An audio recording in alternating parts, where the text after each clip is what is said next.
This video was sponsored by Cricut.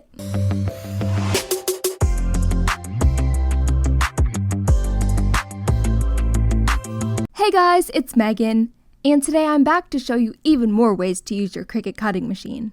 This time, I'll be showing you a few easy DIYs to make this summer. I'll be using my Cricut Maker for these crafts, but any Cricut machine will work. You guys know how I feel about long intros, so let's just get into it. I love the tote bag trend going on right now. I think these are so cute, and my Cricut Maker made it super easy to make my own. For this project, I used this plain reusable tote bag from Michaels, some freezer paper, acrylic paint, and some fabric medium, which is optional.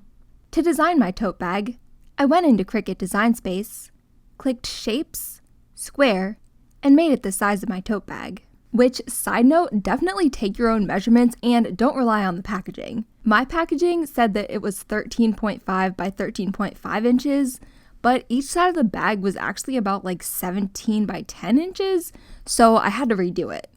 But anyways, then really all you have to do is arrange different elements on top of the square until you're happy with it. I made a simple flower stencil. I don't think I'd do anything too detailed with this method, but it's perfect for this type of project. You'll see me moving this black square around, and that's sort of how I measure things in Design Space. So say I wanted this flower in the middle of the bag, I'll divide the bag measurements in half and try to line it up so that the middle of the flower is on the edge of this square, if that makes sense. Another thing that's helpful for lining stuff up is the X and Y axis tool up here. If you want two objects to line up exactly, you just make the Y axis the same. Once all of my flowers were arranged how I wanted them, I selected everything and clicked Attach. If you don't do this, they won't be spaced out right, and they'll kind of just be all right next to each other. We don't need the bag template anymore, so we can just hide that, and go ahead and click Make It. I took a long StandardGrip mat and put my freezer paper on with the shiny side down. Design Space actually has a specific freezer paper setting, so I picked that, then ran it through my machine. Once everything's cut out, carefully peel the freezer paper off your mat. I probably could have used a light grip mat for this. It was a little bit tricky to get it off, but it was fine. Take your stencil with the shiny side down and iron it onto your tote bag. I used a regular household iron on the cotton setting and held it down for 5 to 10 seconds over each section. Just keep ironing it until all of your freezer paper is stuck to your fabric. Once you have the main stencil piece ironed on, you can fill in any details. I went back to my mat and picked up the center of my flowers, then ironed them on the same way. The nice thing about freezer paper is that if you mess up, it's super easy to just peel it off and start over. After my stencil was ironed on, I went ahead and started mixing my paint. You could probably just use acrylic paint on its own, but I mixed mine with some fabric medium to help it hold up a little better in case I ever need to wash it. This stuff is great. You just mix 2 parts of acrylic paint with 1 part fabric medium, and then you have fabric paint. Before painting the tote bag, you'll need to put something inside so the paint doesn't bleed through. I used a piece of poster board.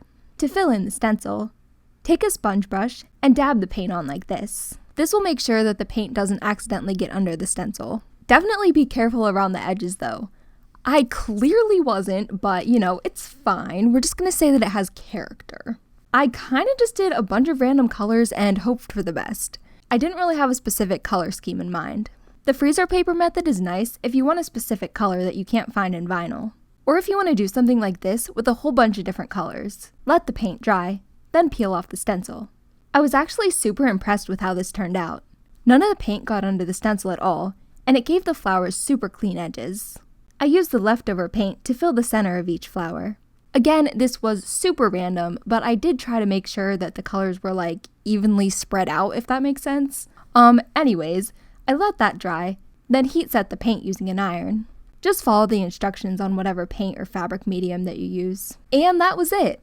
I love how this turned out. 10 out of 10, definitely recommend painting your own tote bag this summer. And the great thing about this is that literally anyone can do it. You don't need any sort of artistic talent. As long as you can use a stencil, you're all good. Now, this next idea mostly applies to Americans, but if you're from another country, you could tweak it and use it for other holidays. Cricut Iron-On is perfect for customizing clothes for different occasions. For this project, you'll need a white shirt, some red and blue tie-dye, some red, white, and blue iron-on, and either an EasyPress or an iron. First, I cropped my shirt. This is obviously optional, but if you want to crop your shirt, I'll link the tutorial that I used in the description. For the tie-dyeing, get the shirt wet, Then start doing an accordion fold, starting at one sleeve and ending at the other. You just fold the shirt back and forth until it's all scrunched together like this. Take a rubber band and put it at about the bottom of the sleeves. This will be the blue part of the shirt. Then put on another rubber band, leaving space in between the two. I dyed the top of the shirt blue and the bottom of the shirt red, which I kind of had like a janky setup this time, and I totally forgot that tie-dye will turn out better if you do it on a wire rack. I accidentally got a little bit of blue dye in the white section, but thankfully it didn't turn out too bad. I let that sit overnight, and in the morning I rinsed it and put it through the wash. I used a ruler to kind of measure how big that I wanted my design to be. I combined some images from Cricut Access to make this 4th of July themed rainbow. I've seen different variations of this online. This is not an original concept, I just thought it was cute. Since we're using iron-on, make sure to mirror everything before you cut it, and put it on the mat with the shiny side down. This glitter iron-on just kept wanting to curl up on me. I really need to clean my mat. It has so much cat hair on it. This is why I could never do an Etsy shop. I mean, there's multiple reasons, but the main one being that there would just be cat hair on everything. There is cat hair on everything. Send help. But moral of the story, I just taped down the edges with some masking tape and it was all good. I weeded each part of my design with my Cricut weeding tool, then stuck the design on my shirt with my Cricut EasyPress too. I figured out where I wanted everything by using the largest arch of the rainbow as a guide, then applied each section with my EasyPress. I started with the smallest part and worked my way to the outside of the design. I used the heat guide on Cricut's website to figure out what settings I needed to use. I ended up just ironing the front of the design, letting it cool a little, peeling off the plastic, then putting on the next part until everything was on. Then I turned the shirt inside out and ironed the back of the design for 15 seconds like it said in the instructions. Peel off the last layer of plastic, and that's it. Let me know in the comments. If you're American, do you do anything special for the 4th of July? My family generally always does something. Last year, it was kind of messed up, but my dad got fireworks and we set them off in the backyard. That was fun. Tie-dyeing is one of my favorite summer crafts, but you really only need so many tie-dyed shirts. Since I had some left over, I used it to make this custom beach towel. For this project, you'll need some tie-dye, Cricut iron-on vinyl, an EasyPress or an iron, and a white towel. The towel that I got was actually called a bath sheet, and this is a good option if you want a towel that's more of like a beach towel size.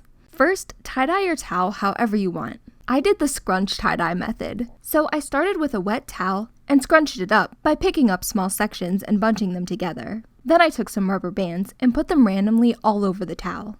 This is probably the easiest tie-dyeing technique ever, but it gives you a really nice effect. I used up the rest of the blue dye from the last project and just covered the whole thing. Another thing you can do is make a design with freezer paper like we did for the tote bag. You just have to put the tie-dye in a spray bottle instead. Or you could get some of that tulip color shot spray. Anyways, I let that sit overnight, rinsed it out, ran it through the wash, and I was ready to add my iron-on vinyl. The design process for this was pretty similar to the tote bag actually. I made a rectangle that was the size of the towel, then found an image that I liked and made it the right size. If you're using a Cricut Maker or Explore Air 2, you do have to keep in mind that the biggest that you can cut is about 12 by 24 inches. If something's too big like the towel template, you'll get this little warning symbol right here.